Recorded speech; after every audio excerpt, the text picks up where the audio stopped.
Mais on travaille sur la maintenance préventive du réseau téléphonique. On voit bien avec la crise qu'on a connue il y a 15 jours. Et d'ailleurs, moi, je félicite les collaborateurs de France Télécom qui ont été sur le pont dès la nuit du 4, et puis qui ont été sur le pont et pas en pont pendant le week-end du 11 novembre pour remettre le réseau à niveau.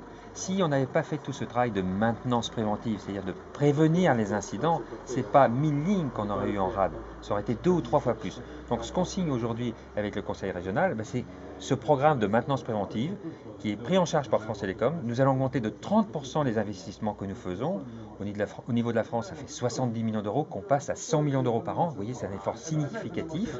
Et que cette maintenance préventive, on souhaite l'échanger avec les collectivités locales. Parce que le réseau de France Télécom Orange, il est présent partout. Donc dans cette convention, qu'est-ce qu'on prévoit?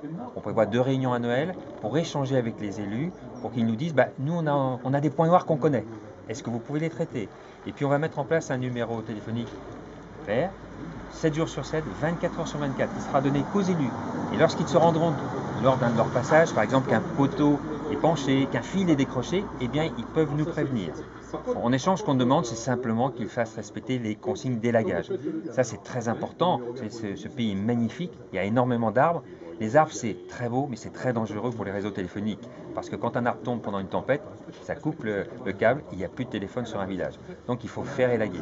Voilà, je crois que c'est ça, cette notion de partenariat, d'échange d'informations, et c'est l'illustration de ce France Télécom Orange qui est présent sur tout le territoire. De l'opérateur France Télécom, plus particulièrement les jours partant de grandes intempéries, qu'elles soient neigeuses ou pluvieuses, comme on l'a eu l'autre jour.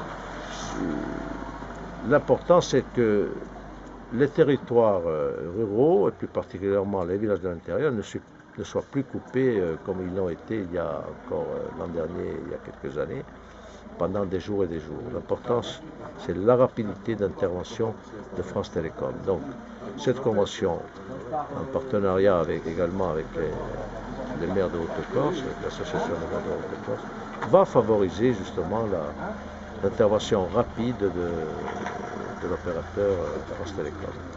Pourquoi le choix de Serra-di-Fiumorbo? Le choix de Serra-di-Fiumorbo, parce que justement il y avait une opération en cours ici préventive sur toutes les lignes. Donc nous avons choisi Serra parce que d'abord par rapport à cette opération, et aussi parce que symboliquement c'est quand même un village de l'intérieur très reculé, assez isolé, et c'est pour ça que nous avons voulu venir ici sur cette commune. Mais nous, de notre côté, en tant que département, parce que comme vous le savez, il y a beaucoup de lignes qui longent les routes départementales, nous sommes engagés à entretenir au mieux, au niveau de l'élagage, les bas-côtés des routes, surtout les bas-côtés traversés par les lignes de France Télécom. D'autre part, les maires auront à leur disposition un téléphone vert pour intervenir, bien sûr, aussi rapidement que possible en cas de besoin. Et les maires auront aussi à essayer de pousser leurs administrés à entretenir aussi quelque part, surtout au niveau de l'élagage, les inciter à entretenir un